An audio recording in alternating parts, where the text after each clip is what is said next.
Friends, ഇന്ന് chapter 4 moving charges and മാഗ്നറ്റിസത്തിലെ part 3 നമ്മൾ കിടക്കുന്നത്. പാർട്ട് 1 നമ്മൾ മാഗ്നറ്റിസം ഇലക്ട്രോ മാഗ്നറ്റിസം പഠിച്ചു, മാഗ്നറ്റിക് ഫീൽഡ് പഠിച്ചു. പാർട്ട് 2 നമ്മൾ സൈക്ലോട്രോൺ വർക്കിംഗ് ലിമിറ്റേഷൻസ് ഒക്കെ പഠിച്ചു. ഇനി ഈ പാർട്ടിൽ നമ്മൾ ഡീൽ ചെയ്യാൻ പോകുന്നത് ബയോട്ട് സാവേർട്ട്സ് ലോ ആണ്. ഇച്ചിരി ഇമ്പോർട്ടൻറ്റും അതുപോലെ തന്നെ 2 അപ്ലിക്കേഷൻസും കൂടിയുള്ള ലോ ആണ് ബയോട്ട് സാവേർട്ട്സ് ലോ. എന്താണ് Biot Savart's law? It gives a magnetic field induced at a point due to a small current element. ഒരു കണ്ടക്ടർ എടുത്താൽ ആ കണ്ടക്ടറിലൂടെ കറണ്ട് പോകുന്നുണ്ടാവും അല്ലേ? സോ ആ കണ്ടക്ടറിൽ നിന്ന് ഞാൻ ഒരു ഡിസ്റ്റൻസ് നീക്കിയിട്ട് ഒരു പോയിന്റ് എടുത്തിട്ട് ആ പോയിന്റിലുള്ള മാഗ്നറ്റിക് ഫീൽഡ് എനിക്ക് ഫൈൻഡ് ചെയ്യണം. ക്ലിയർ ആവേണ്ട ഒരു കണ്ടക്ടർ ഞാൻ എടുത്തു, അതിൽ നിന്ന് ഇച്ചിരി അകലത്ത് വെച്ചിട്ട് ഒരു പോയിന്റ് ഫൈൻഡ് ചെയ്തു. ഞാൻ ആ പോയിന്റിലുള്ള ഈ കറണ്ട് പോകുമ്പോൾ മാഗ്നറ്റിക് ഫീൽഡ് ഉണ്ടാവും അല്ലേ? സോ ഇച്ചിരി ദൂരത്ത് വെച്ചിട്ട് ആ പോയിന്റിൽ എത്രത്തോളം ആ പോയിന്റിൽ മാഗ്നറ്റിക് ഫീൽഡ് എക്സ്പീരിയൻസ് ചെയ്യുന്നു, അതാണ് ഞാൻ ആര് മൂലം തരുന്നത്? ബയോട്ട് സാവേർട്ട്സ് ലോ തരുന്നത്. അപ്പം എന്താണ് ബയോട്ട് സാവേർട്ട്സ് ലോ എന്നാണ് നമ്മൾ പഠിക്കാൻ പോകുന്നത്. According to Biot Savart's law, the magnetic field induce B ആണ് മാഗ്നറ്റിക് ഫീൽഡിനെ റെപ്രസെൻ്റ് ചെയ്യാൻ നമുക്കറിയാം. സോ ഇവിടെ ഡി ബി എന്ന് പറയുന്നത് ചേഞ്ച് ചെയ്യുന്നത് അല്ലെങ്കിൽ മാഗ്നറ്റിക് ഫീൽഡിൻ്റെ ഇൻഡക്ഷനെയാണ് ഡി ബി എന്നുകൊണ്ട് ഡിനോട്ട് ചെയ്യുന്നത്. At a point due to a current element എന്ന് പറയുന്നത് 4 കാര്യങ്ങൾക്ക് പ്രൊപ്പോർഷണലാണ്. The first thing is it is directly proportional to the strength of current. കറണ്ടിൻ്റെ സ്ട്രെങ്ത്തിന് പ്രൊപ്പോർഷണലാണ് ആര്? Magnetic field. അപ്പോൾ മാഗ്നറ്റിക് ഫീൽഡ് കൂടിയാൽ, കറണ്ട് കൂടിയാൽ ഓട്ടോമാറ്റിക്കലി ആര് കൂടും? മാഗ്നറ്റിക് ഫീൽഡ് കൂടും. കറണ്ട് കുറഞ്ഞാൽ ആര് കുറയും? മാഗ്നറ്റിക് ഫീൽഡ് കുറയും. സോ അതാണ് directly proportional. Second thing is directly proportional to the length of the element. അതായത് കണ്ടക്ടറിൻ്റെ ലെങ്ത്തിനെ ഡിപ്പെൻഡ് ചെയ്യും. ലെങ്ത് കൂടിയാൽ എഗെയിൻ എന്ത് സംഭവിക്കും? മാഗ്നറ്റിക് ഫീൽഡ് കൂടും. ലെങ്ത് കുറഞ്ഞാൽ മാഗ്നറ്റിക് ഫീൽഡ് കുറയും. Third one is directly proportional to the sine of angle between the element in the direction of the current and the line joining the element to the point P. Sine theta, അതായത് ഈ ആംഗിളിനെ depend ചെയ്യും. എവിടെയാണ്? ഏത് തമ്മിലുള്ള ആംഗിളാണ്? Between the element in the direction of കറണ്ടിൻ്റെ ഡയറക്ഷനും and the line joining the element to the point P. ആ പി എന്ന പോയിന്റിലോട്ടുള്ള ലൈൻ്റെയും ഉള്ള ആംഗിളാണ്. So that is the third one. Fourth one എങ്ങനെയാണ്?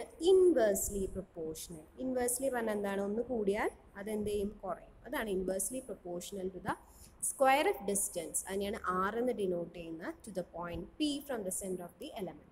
അപ്പോൾ ശ്രദ്ധിക്കാം, നമുക്കറിയാം അല്ലേ, ദൂരം കൂടുമ്പോൾ എന്ത് സംഭവിക്കും? ഫീൽഡ് എക്സ്പീരിയൻസ് ചെയ്യുന്നത് കുറയും. അത് തന്നെയാണ് ഇവിടെയും പറയുന്നത്. സോ നമുക്ക് എങ്ങനെ ഇക്വേഷൻ എഴുതാം? D B proportional to I. ആരൊക്കെയാണ് directly proportional? I, D L, sine theta. ശരിയല്ലേ? ഈ 3 എണ്ണത്തിൽ നമുക്ക് എങ്ങനെ എഴുതാം? ഡി ബി ആദ്യത്തെ എന്താ പറഞ്ഞത് നമ്മൾ? പ്രൊപ്പോർഷണൽ ടു കറണ്ട് അല്ലേ? പിന്നത്തെ എന്താ പറഞ്ഞാൽ? Proportional to the length element. പിന്നത്തെ എന്താ പറഞ്ഞത് നമ്മൾ? പ്രൊപ്പോർഷണൽ ടു ആംഗിൾ ആണ്. That is sine of the angle, that is sine theta. അപ്പം ഇതിനെല്ലാവരും കൂടി നമുക്ക് എങ്ങനെ കമ്പൈൻ ചെയ്തിട്ട് എഴുതാം? എങ്ങനെ കമ്പൈൻ ചെയ്യാം? ഡി ബി പ്രൊപ്പോർഷണൽ ടു 3 എണ്ണത്തിന് കമ്പൈൻ ചെയ്യുന്നു. ഐ, ഡി എൽ, സൈൻ തീറ്റ. ഇനി ആർക്ക് ഇൻവേഴ്സ്ലിന് താഴെ വരും? പ്രൊപ്പോർഷണൽ ടു എന്താണ്? സ്ക്വയർ ഓഫ് ഡിസ്റ്റൻസ് അല്ലേ? അതാണ് ആർ സ്ക്വയർ. സോ ഇക്വേഷൻ മനസ്സിലായോ നിങ്ങൾക്ക്? ഡി ബി പ്രൊപ്പോർഷണൽ ടു മുകളിൽ ആരൊക്കെ വന്നു? ഡയറക്ട്ലി പ്രൊപ്പോർഷണൽ ആയ I A, D L, sine theta. താഴെ ആര് വന്നു?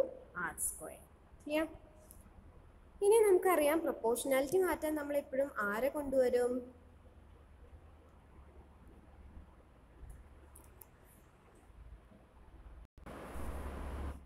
ഇനി നമുക്കറിയാം എന്താ? പ്രൊപ്പോർഷണാലിറ്റി മാറ്റാൻ ആരെ നമ്മൾ കൊണ്ടുവരും? ഒരു കോൺസ്റ്റൻറ്റിനെ കൊണ്ടുവരും. അതാണ് ഇവിടെ ഡിനോട്ട് ചെയ്യുന്ന കെ എന്ന കോൺസ്റ്റൻറ്റ്. സോ എങ്ങനെ ഇക്വേഷൻ മാറി? D B equal to K into I D L sine theta divided by R square. ഈ കെൻ്റെ വാല്യൂ പറയുന്നത് എന്താണ്? μ0/4 പൈ. ക്ലിയർ? ആ കോൺസ്റ്റൻറ്റിൻ്റെ വാല്യൂ ആണ് μ0/4 പൈ. സോ ഇതിൽ μ0 പറയുന്നത് എന്താ? പെർമിയബിലിറ്റി ആണ്. ഫ്രീ സ്പേസിൻ്റെ പെർമിയബിലിറ്റി ആണ്. അതിൻ്റെ നമ്മൾ ഇക്വേഷൻ നമ്മൾ പഠിച്ചിട്ടുണ്ട് അല്ലേ? എന്താണ് ഇക്വേഷൻ? അല്ല, അതിൻ്റെ വാല്യൂ എത്രയാണ്? 4 pi into 10⁻⁷.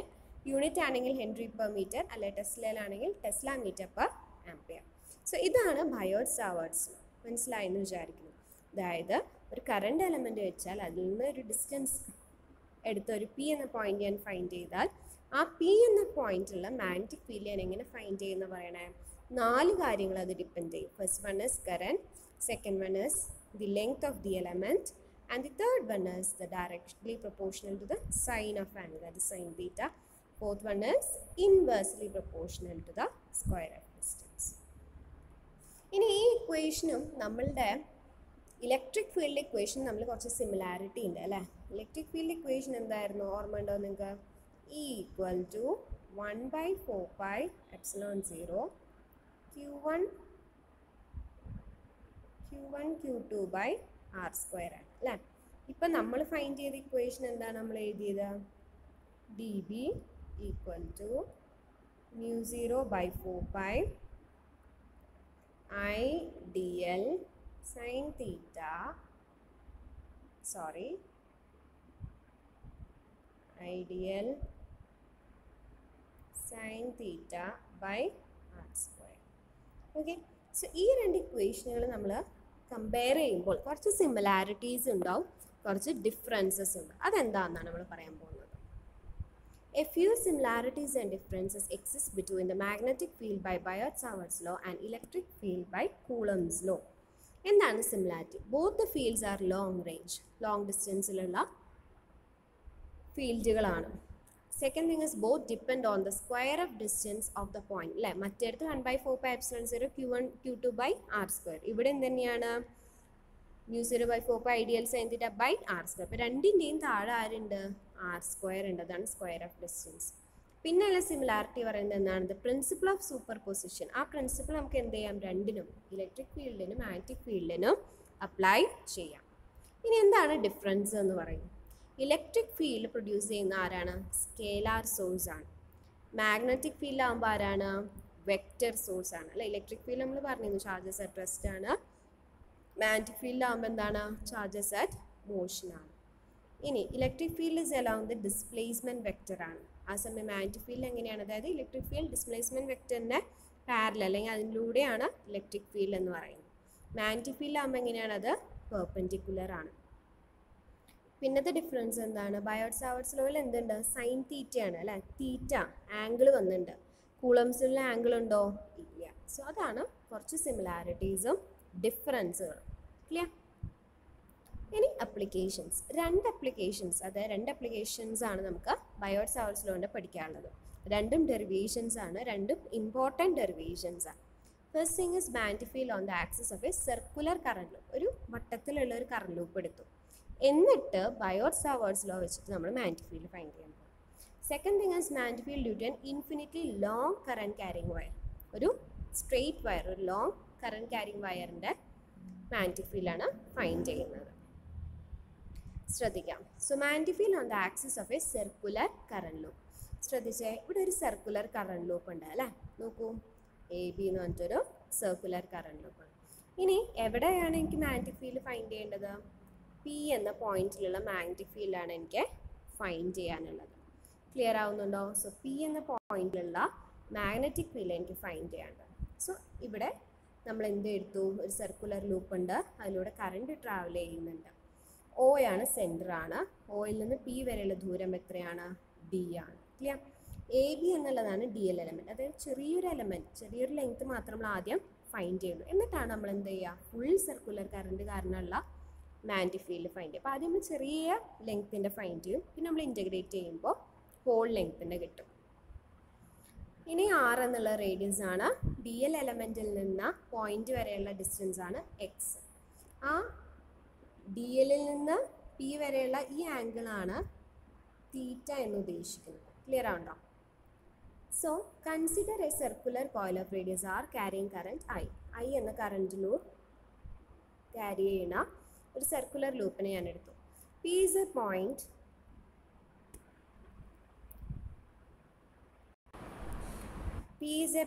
along the axis of the coil at a distance from the center of the coil. At a distance, d എന്ന ഡിസ്റ്റൻസിലുള്ള പി എന്ന പോയിന്റ് എടുത്തു. Consider an infinitesimally small element. അതൊരു കുഞ്ഞ് എലമെൻ്റ് ആണ്. ഏത്? A B of length D L. ഇനിയാണ് നമ്മൾ ക്ലിയർ സ്റ്റെപ്പ് ബൈ സ്റ്റെപ്പ് പറയാൻ പോകാം. അക്കോർഡിംഗ് ടു ബയോട്ട്-സാവർട്സ് ലോന്റെ ഇക്വേഷൻ ആദ്യം നമ്മൾ എഴുതണം അല്ലേ. എന്താണ്? D B equal to μ0/4π IDL sine theta by X square ആണ് അല്ലേ. ഇവിടെ സൈൻ വിട്ടു പോയതാണ്. ഇവിടെ എന്തുണ്ട്? IDL sine theta by X square ആണ്. ഇവിടെ തീറ്റ എന്ന് പറയുന്നത് എന്താ നമ്മൾ പറഞ്ഞു? It is angle between the current element IDL, clear, and the point P ആണ്. അപ്പോൾ ശ്രദ്ധിക്കുക, ഇവിടെ നോക്കൂ, ഇവിടെ ആംഗിൾ എന്ന് പറയുന്നത് എത്രയാണ്? ഇവിടെ ആംഗിൾ എന്ന് പറയുന്നത് ശ്രദ്ധിച്ചു നോക്കൂ, ഈ ആംഗിളാണ് ഉദ്ദേശിക്കുന്നത്. ഈ ആംഗിൾ എന്താണ്? 90 ഡിഗ്രി ആണ് അല്ലേ. സോ എങ്ങനെ ഫോം ചെയ്യും? സൈൻ 90 ആണ് വരിക. സോ എന്ത് വന്നു നോക്കൂ, തീറ്റ 90 ആയി. സോ സൈൻ തീറ്റ സൈൻ 90 എന്ന് പറയുന്നത് എന്തായി? 1 ആയി. സോ ഈ ഇക്വേഷൻ എന്തായി മാറി? μ0/4π IDL ബൈ എക്സ് സ്ക്വയർ. ഈ ഇക്വേഷനിൽ സൈൻ തീറ്റ ഉണ്ട് കേട്ടോ. ഈ ഫസ്റ്റത്തെ ഇക്വേഷനിൽ സൈൻ തീറ്റ ഉണ്ട്, അത് വിട്ടുപോയിട്ടുള്ളതാണ്. ഓക്കെ, സോ ഇനിയാണ് നമ്മൾ പറയാൻ പോകുന്നത് എന്താ? ഇവിടെ ഈ ഇക്വേഷനത്തെ കാര്യമാണ് പറയണത്. ഈ ഇക്വേഷനിൽ സൈൻ തീറ്റ ഉണ്ട് കേട്ടോ, നിങ്ങൾ എഴുതുമ്പോൾ അത് എഴുതിക്കോളൂ. സോ എന്ത് സംഭവിച്ചു? സൈൻ തീറ്റ കൊടുത്തപ്പോൾ ആ ടേം ക്യാൻസൽ ആയിപ്പോയി. സൈൻ 90 എന്ന് പറയുന്നത് 1 ആണ്. സോ ഇൻറ്റു 1 ആയി. ഇനി എന്ത് സംഭവിച്ചു? ദ മാഗ്നറ്റിക് ഇൻഡക്ഷൻ, ഈ മാഗ്നറ്റിക് ഇൻഡക്ഷനെ രണ്ടായിട്ട് നമുക്ക് റിസോൾവ് ചെയ്യാം. ശ്രദ്ധിക്കൂ, ഡി ബി കോസ് ഫൈ അല്ലേ, ഒരു ആംഗിളാണ് ഈ പിയിലോട്ട് വരണത്. സോ ഡി ബി കോസ് ഫൈയും ഡി ബി സൈൻ ഫൈ. ഇതിൽ ശ്രദ്ധിക്കേണ്ട കാര്യം എന്ന് വെച്ച് കഴിഞ്ഞാൽ ഡി ബി കോസ് ഫൈ ഇത് പെർപെൻഡിക്കുലർ കമ്പോണൻസ് ആണ്. അപ്പോൾ ഡി ബി കോസ് ഫൈ എന്താണ്? ഒന്ന് മുകളിലോട്ടും താഴോട്ടാണ്. സോ ഓട്ടോമാറ്റിക്കലി ഇവരെന്ത് സംഭവിക്കും? ഇവരെ ക്യാൻസൽ ആയിപ്പോൾ. അപ്പോൾ ആര് മാത്രമേ ഉള്ളൂ നമുക്ക്? സോ ഫൈനലി നമുക്ക് ആര് മാത്രമേ ഉള്ളൂ? ഡി ബി സൈൻ ഫൈ മാത്രം. അപ്പോൾ അതിനെ മാത്രം നമ്മൾ കൺസിഡർ ചെയ്യുന്നു. മനസ്സിലാവുണ്ടോ? ഇവിടെ ഡി ബി എന്ന് തന്നെ നമ്മൾ രണ്ടായിട്ട് റിസോൾവ് ചെയ്തു. ഒന്ന് ഡി ബി കോസ് ഫൈയും ഒന്ന് ഡി ബി സൈൻ ഫൈ. അപ്പോൾ ഡി ബി കോസ് ഫൈ മുകളിലോട്ടും ഉണ്ട് അല്ലേ, രണ്ടും ഓപ്പോസിറ്റ് സൈഡ്സ് ആണ്. സോ എന്ത് സംഭവിച്ചു? അത് രണ്ടും ക്യാൻസലായി. ഫൈനലി ആര് മാത്രം ഉണ്ട് നമുക്ക്?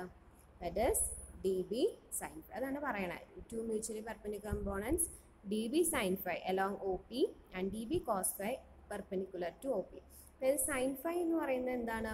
എലോങ് ഒ പി ആണ് അല്ലേ, ഒ പിയുടെ അതേ ഡയറക്ഷനിലാണ്. ഉണ്ടോ? ഒ പിയുടെ അതേ ഡയറക്ഷനിലാണ്. ആ സമയം കോസ് ഫൈ എന്ന് പറയുന്നത് എന്താണ്? പെർപെൻഡിക്കുലർ ടു ഒ പി ആണ്. ഇനി ശ്രദ്ധിക്കൂ, components perpendicular to OP will be cancelled each other while components along OP are added. അപ്പോൾ ഈ രണ്ട് ടേംസിനെ ക്യാൻസലായി ആര് മാത്രമേ ഉള്ളൂ? ഡി ബി സൈൻ ഫൈ മാത്രമേ ഉള്ളൂ. ക്ലിയർ? ഇനിയാണ് നമ്മൾ പ്രൂഫിലോട്ട് പോകുന്നത്, ഡെറിവേഷനിലോട്ട് പോകുന്നത്. സോ നമ്മൾ എന്ത് പറഞ്ഞു? ദ മാഗ്നറ്റിക് ഇൻഡക്ഷൻ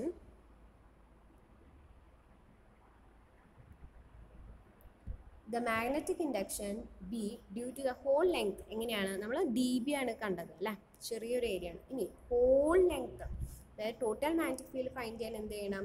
നമ്മളതിനെ ഇൻറ്റഗ്രേറ്റ് ചെയ്യണം. So B equal to integral D B sine phi ആണ് അല്ലേ. സോ ഇനി ഡി ബി എന്താ നമ്മൾ നേരത്തെ ഫൈൻഡ് ചെയ്തിട്ടുണ്ട് ഇല്ലേ? എന്താണ്? μ0/4π IDL by X square into sine ഫൈന് നമ്മൾ അങ്ങനെ തന്നെ ഇട്ടു. കണ്ടോ? ഇതിൽ നമ്മൾ സബ്സ്റ്റിറ്റ്യൂട്ട് ചെയ്തു, ഡി ബിനെ അവിടെ സബ്സ്റ്റിറ്റ്യൂട്ട് ചെയ്തു, ഇൻറ്റു സൈൻ ഫൈ. ഇനി ഫിഗറിലോട്ട് പോവാം. സൈൻ ഫൈ പറയുന്നത് എന്താണെന്നാണ് ഇനി നമ്മൾ പറയാൻ പോകുന്നത്. സൈൻ ഫൈ പറയുന്നത് എപ്പോഴും എന്താണ്? Opposite side. ഇവിടെ ഓപ്പോസിറ്റ് സൈഡ് ആരാ? ആറാണ്. Adjacent side, opposite side by the hypotenuse ആണ് അല്ലേ. സോ സൈൻ ഫൈ എന്ന് പറയുന്നത് എന്തായി മാറി? ആർ ബൈ എക്സ് ആയി. ക്ലിയർ ആവുണ്ടോ? സോ അതാണ് ഇവിടെയുള്ള നമ്മൾ സബ്സ്റ്റിറ്റ്യൂട്ട് ചെയ്ത് sine phi is equal to R by X. ഇനി എന്താണ്? ബി ഈസ് ഈക്വൽ ടു എന്ത് നമ്മൾ ഇക്വേഷൻ പറഞ്ഞു? B equal to μ0/4π IDL by X square sine phi നമ്മൾ സബ്സ്റ്റിറ്റ്യൂട്ട് ചെയ്തു. അപ്പോൾ എന്തായി? താഴെ എത്ര എക്സ് സ്ക്വയർ ആയി? നോക്കൂ, ഇപ്പം സംഭവിച്ചു. താഴെ എത്ര എക്സുകൾ വന്നു? 3 എക്സുകൾ വന്നു അല്ലേ. എക്സ് ക്യൂബായി, X square into X. So μ0/4π I into R divided by x cube into dl. Clear ആവുണ്ടോ? ഇനിയാണ് നമ്മൾ ഫൈൻഡ് ചെയ്യാൻ പോകുന്നത് എന്താ? ബി ഈസ് ഈക്വൽ ടു എല്ലാവരും കോൺസ്റ്റൻ്റ് അല്ലേ. μ0/4π ഓൾറെഡി ഒരു കോൺസ്റ്റൻ്റ് ആണ്, കറണ്ട് കോൺസ്റ്റൻ്റ് ആണ്, റേഡിയസ് കോൺസ്റ്റൻ്റ് ആണ്, എക്സ് ക്യൂബ് കോൺസ്റ്റൻ്റ്. ഇനി ആരെ മാത്രമേ വേരി ചെയ്യുള്ളൂ? ഡി എൽ മാത്രം. അപ്പോൾ അത് നമ്മൾ ഇൻറ്റഗ്രേറ്റ് ചെയ്തു. അതായത് ഡി എൽ എന്ന് പറയുന്നത് ഈ ഏരിയ ആയിരുന്നു അല്ലേ, ചെറിയൊരു എലമെൻറ്റ് നമ്മൾ എടുത്തോളൂ, നമുക്ക് ഹോൾ കാണണം. സോ ഇതിൻ്റെ ഡി എൽ, ഈ ഡി എൽ എന്ന് പറയുന്നത് എന്താണ്, സർക്കുലർ ലൂപ്പാണ് അല്ലേ. സോ സർക്കുലർ ലൂപ്പിൻ്റെ ഡി എൽ അല്ലേ, സർക്കുലർ ലൂപ്പ് നമ്മൾ ഇൻറ്റഗ്രേറ്റ് ചെയ്താൽ ഇതെന്ത് സംഭവിച്ചു, സർക്കംഫറൻസ് ഓഫ് സർക്കിളാണ്. സോ എന്താണ് D L equal to 2πr. അതാണ് ഇവിടെ വന്നിട്ടുള്ളത്. സോ ഡി എല്ലിന് നമ്മൾ എന്ത് ചെയ്യുന്നു, അടുത്ത ഇക്വേഷൻ എന്ത് ചെയ്യുന്നു, നമ്മൾ സബ്സ്റ്റിറ്റ്യൂട്ട് ചെയ്യുന്നു. സോ എന്ത് സംഭവിക്കുന്നു, നമുക്ക് ഇക്വേഷൻ എന്തായിരുന്നു, B equal to μ0/4π IR by x³ into എന്തായി 2πr ആയി അല്ലേ. ഇനി ആരാരും ക്യാൻസലായി പോകും, പയ്യും ക്യാൻസലായി പോകും. 2നെ ഇങ്ങോട്ട് ക്യാൻസൽ ചെയ്താൽ μ0/2 കിട്ടി. ഇനി ആറും അല്ലേ, ഇവിടെ ഒരു ആറും ഇവിടെ ആറും. സോ വാട്ട് ഹാപ്പൻസ്, അപ്പം എന്ത് സംഭവിച്ചു, r² ഇത് പോയി. സോ എന്താണ് final equation, B equal to μ0/2 into IR²/x³. അതാണ് സർക്കുലർ ലൂപ്പിൻ്റെ മാഗ്നറ്റിക് ഫീൽഡ്. ക്ലിയർ ആയോ, ഡെറിവേഷൻസ് നന്നായി ക്ലിയർ ആണ് കേട്ടോ. ഇനി നമുക്കറിയാം നേരത്തെ ഫിഗറിൽ നമ്മൾ താഴെ എന്താ കൊടുത്തേക്കുന്നത്, എക്സ് ആണ്. ഈ ഫിഗറിൽ നിന്ന് നോക്കൂ, എക്സ് എന്ന് പറയുന്നത് നമുക്ക് എങ്ങനെ എഴുതാം, നോക്കിയേ. ഈ ട്രയാങ്കിൾ ഫൈൻഡ് ചെയ്യുക, ഈ ട്രയാങ്കിൾ ഫൈൻഡ് ചെയ്ത് കഴിഞ്ഞാൽ എന്ത് സംഭവിക്കും, x² is equal to, using Pythagoras theorem, x² is equal to എന്താ, r² plus d². ശരിയല്ലേ, ഇത് റൈറ്റ് ആംഗിൾ ട്രയാങ്കിൾ ആണ്. സോ എക്സ് എന്ന് പറയുന്നത് എന്തായി, root of r² plus d². ശരിയല്ലേ. സോ ഇനി എന്ത് ചെയ്യാൻ പോവാണ്, ഞാൻ അവിടെ സബ്സ്റ്റിറ്റ്യൂട്ട് ചെയ്യാൻ പോവാണ്. ക്ലിയർ, നോക്കൂ. But X equal to r² plus d² റൂട്ടാണ്. ഇനി അങ്ങനെ സബ്സ്റ്റിറ്റ്യൂട്ട് ചെയ്യുമ്പോൾ എന്ത് കിട്ടും, നമുക്ക് നേരത്തെ നമ്മൾ ഇക്വേഷൻ എന്താ, ഫൈനലി നമുക്ക് എന്ത് equation is equal to μ0/2 IR²/x³ ആയിരുന്നു അല്ലേ. സോ എന്ത് സംഭവിച്ചു, μ0 IR² അങ്ങനെ തന്നെ വന്നു. 2 ഇൻറ്റു എക്സിന് പകരം ആര് വന്നു, r² plus d² whole raise to 3 divided by 2, കാരണം റൂട്ടാണ് അല്ലേ. സോ 3 ഇൻറ്റു 1/2 എന്ന് വന്നു. സോ എന്ത് ഫൈനലി കിട്ടി, 3/2. ഇനി n ടേൺസ് ഉണ്ട്, ഇവിടെ ഒരു ചിറ്റല്ലേ നമ്മൾ, അതായത് സർക്കുലർ ലൂപ്പിന് ഒരു ചിറ്റ് നമ്മൾ ചുറ്റിയിട്ടുള്ളൂ. n ടേൺസ് ഉണ്ട്, ഒരുപാട് ചിറ്റുകൾ ഉണ്ടെങ്കിൽ എങ്ങനെ ഇക്വേഷൻ മാറും, ബി ഈക്വൽ ടു അതിൻ്റെ കൂടെ ഒരു n മൾട്ടിപ്ലൈ ചെയ്തു, μ0 INR² divide by 2 into r² plus d² whole raise to 3/2. Clear. So ഇതാണ് magnetic field due to a current element of a circular current എലമെൻറ്റിൻ്റെ മാഗ്നറ്റിക് ഫീൽഡാണ് നമ്മൾ ഫൈൻഡ് ചെയ്തത്. ഇനി രണ്ട് കേസുകൾ നമ്മൾ എടുക്കുകയാണ്. Case 1, when D equal to 0. എങ്ങനെയാണ് ഡി ഈക്വൽ ടു 0 എന്ന് പറയുമ്പോൾ എന്തായിരിക്കും ആ ഫിഗറിൽ വരുന്ന മാറ്റം, ശ്രദ്ധിച്ചേ. ഈ ഡി എന്ന് പറയുന്ന സാധനം 0 ആണ്. അപ്പോൾ പി എന്ന പോയിന്റ് എവിടെയായിരിക്കും വന്നിട്ടുണ്ടാവുക, the field is at the centre of coil. കോയിലിൻ്റെ നടുഭാഗത്താണ് ഞാൻ മാഗ്നറ്റിക് ഫീൽഡ് ഫൈൻഡ് ചെയ്യണമെങ്കിൽ ഡി 0 ആയാൽ ഈ ഇക്വേഷൻ എന്ത് സംഭവിക്കും നോക്കിയേ, ഡി 0 ആയി. സോ μ0 ന്യൂമറേറ്റർ അങ്ങനെ തന്നെ വെക്കും, INR² divided by 2 into r² raise to എന്ത് സംഭവിച്ചു, 3/2 ആണ് അല്ലേ. സോ വാട്ട് ഹാപ്പൻസ്, ഇവിടെ സ്ക്വയർ പോയി അല്ലേ. ഇവിടെ ഒരു r² ഉണ്ട് കേട്ടോ. ഒന്നുകൂടി ഞാൻ പറഞ്ഞുതരാം. നമ്മൾക്ക് കിട്ടിയ ഇക്വേഷൻ എന്താണ്, B equal to μ0 INR² divided by 2 into r² d² പോയി ബൈ 3/2. സോ ഈ 2 ക്യാൻസലായിപ്പോയി, ഫൈനലി എന്തായി, r³ ആയി അല്ലേ. സോ എങ്ങനെ ഇക്വേഷൻ എഴുതാം, B equal to μ0 INR² by 2r³ ക്യൂബാണ് ഇവിടെ 2 ആണ്. സോ എന്ത് സംഭവിച്ചു, സോ ഇക്വേഷൻ എന്തായി മാറി, μ0 IN ഡിവൈഡഡ് ബൈ 2r. അതാണ് ഇവിടെ കിട്ടിയ ഇക്വേഷൻ. ക്ലിയർ ആയോ. ഇനിയാണ് case 2, when D is greater than R. Circular ലൂപ്പിൻ്റെ റേഡിയസിനേക്കാൾ ഒരുപാട് ഗ്രേറ്റർ ആണെങ്കിൽ നമ്മൾ ആരെ മൈൻഡ് ചെയ്യില്ല, നെഗ്ലക്റ്റ് ചെയ്യും, ആറിനെ നെഗ്ലക്റ്റ് ചെയ്യും. അല്ലേ? സോ എങ്ങനെ വരും? സോ ആറിനെ നെഗ്ലക്റ്റ് ചെയ്തു. സോ ഇക്വേഷൻ എന്ത് സംഭവിച്ചു നോക്കൂ. B equal to mu 0 NI r² divided by, മുകളിൽ r² അങ്ങനെ തന്നെ, താഴെ നമ്മൾ മാറ്റാം. 2 ഇൻറ്റു r² ഇവിടെ പോയി അല്ലേ? So d² divided by whole raise to 3/2. ഈ 2ഉം ഈ 2ഉം ക്യാൻസൽ ആയിപ്പോയി. സോ അവസാനം എന്ത് കിട്ടി എനിക്ക്? B equal to mu 0 NI r² divided by 2 into d³. Clear ആയോ? സോ ഇതാണ് സർക്കുലർ ലൂപ്പിൻ്റെ മാഗ്നറ്റിക് ഫീൽഡ്. അതിന് രണ്ട് കേസാണ്. ഒന്ന് ഫീൽഡിന് സെൻറ്റർ ആണെങ്കിൽ, രണ്ടാമത്തത് ആ ഡിസ്റ്റൻസ് എന്ന് പറയുന്നത് ഒരുപാട് ദൂരത്താണെങ്കിൽ. ക്ലിയർ? സോ ബയർഡ് സാവർട്സ് ലോൻ്റെ ഇനി ഒരു വെക്റ്റർ ഫോമാണ് പറയാം. നമ്മൾ ഐഡിയൽ സൈൻ തീറ്റ പറഞ്ഞില്ലേ? അപ്പോൾ അവിടെ സൈൻ തീറ്റയ്ക്ക് തീറ്റ 90 ആണെങ്കിൽ ലെറ്റ് ഇറ്റ് ബി. സോ ഇവിടെ വെക്റ്റർ ഫോം എന്ന് പറയുന്നത് IDL. ഇത് ഇക്വേഷനാണ് നമുക്കുള്ളത്. Mu 0/4π I into DL cross R vector product ആണ്, ഡിവൈഡഡ് ബൈ r². ഇനി വെക്റ്റർ ആറിനെ എങ്ങനെ നമുക്ക് റീപ്ലേസ് ചെയ്യാം? Magnitude of vector divided into unit vector ആണ്. ഇത് യൂണിറ്റ് വെക്റ്ററിൻ്റെ ഇക്വേഷനാണ് ഇത്, നമുക്കറിയാം അല്ലേ? R divided by magnitude. So എന്ത് സംഭവിച്ചു? നമ്മൾ മാഗ്നിറ്റ്യൂഡ് കളയാൻ വേണ്ടിയിട്ട് എന്ത് സംഭവിച്ചു? R ഡിവൈഡഡ് ബൈ R ആയി. സോ എന്ത് ചെയ്തു? ഇനി നമ്മളത് സബ്സ്റ്റിറ്റ്യൂട്ട് ചെയ്തു. സോ എന്തായി? DB equal to mu 0/4π IDL into R/R. ഒരു ആറും കൂടി വന്നു. അപ്പോൾ എന്തായി? താഴത്തെ r² എന്നുള്ളത് ഇവിടെ r³ ആയി. അതായത് വേറെ ഒന്നുമില്ല, ഈ ആദ്യത്തെ ഇക്വേഷൻ ഇല്ലേ, ഈ ഇക്വേഷനിലെ ആറിന് നമ്മൾ എന്ത് കൊടുത്തു എന്നാണ് പറയണത്? ഈ ആറിന് നമ്മൾ യൂണിറ്റ് വെക്റ്ററിന് നമ്മൾ എന്ത് മാറ്റി എന്നാണ് പറയണത്? മാറ്റി എഴുതി. സോ R/R ആക്കി. കണ്ടോ? ഈ വെക്റ്ററിന് നമ്മൾ കൊടുത്തു. സോ എന്ത് സംഭവിച്ചു? ഇൻറ്റു R/R എന്ന് വന്നു. ആ വെക്റ്റർ പോകാൻ വേണ്ടിയിട്ട് R/R വന്നു. സോ എന്ത് സംഭവിച്ചു? Mu 0/4π I into DL cross R divided by r³. ഇനിയാണ് റൈറ്റ് ഹാൻഡ് തമ്പ് റൂൾ. ശ്രദ്ധിക്കുക, ഇത് വളരെ എളുപ്പമാണ്, നിങ്ങൾക്ക് കൃത്യമായിട്ട് മനസ്സിലാക്കാം. Right hand thumb rule. നിങ്ങളുടെ റൈറ്റ് ഹാൻഡ് എടുക്കുക. Clear? As per in the figure, right hand നിങ്ങൾ ഹോൾഡ് ചെയ്യാം. It says that if the direction of the circular current is represented by the direction of closed finger. നിങ്ങൾ കൈ right hand എടുത്ത് അതിനെ called fingers അല്ലേ, ചുരുണ്ടിരിക്കുന്ന വിരലുകൾ ഉണ്ടാവും ഇല്ലേ, ഫിഗറിൽ പോലെ പിടിച്ചു കഴിഞ്ഞാൽ ഇതിൽ ചുരുണ്ടിരിക്കുന്ന വിരലിൻ്റെ ഡയറക്ഷൻ ഇല്ലേ, നോക്കൂ, ഇതിൻ്റെ ഡയറക്ഷൻ കണ്ടോ, ഇങ്ങോട്ടാണ് അല്ലേ. സോ അത് എന്ന് പറയുന്നത് എന്തിനെ സൂചിപ്പിക്കുന്നു എന്ന് പറയുന്നത്, if the direction of circular കറണ്ടിൻ്റെ ഡയറക്ഷൻ ഞാൻ ക്ലോസ്ഡ് ഫിംഗേഴ്സ് ആണ് റെപ്രസെൻ്റ് ചെയ്യണമെങ്കിൽ, അങ്ങനെയെങ്കിൽ എൻ്റെ തള്ളവിരൽ എന്തിനെ സൂചിപ്പിക്കുന്ന പറയുന്നത്, then the stretched thumb will represent the direction of magnetic field. ഇപ്പോൾ ക്ലോസ്ഡ് ഫിംഗേഴ്സ് കറണ്ട് ആണെങ്കിൽ മുകളിലോട്ടുള്ളത് എന്തായിരിക്കും? മാഗ്നറ്റിക് ഫീൽഡാണ്. That is right hand thumb rule. So ഇത് ക്ലിയർ ആയെന്ന് ഞാൻ വിചാരിക്കുന്നു. Okay, thank U.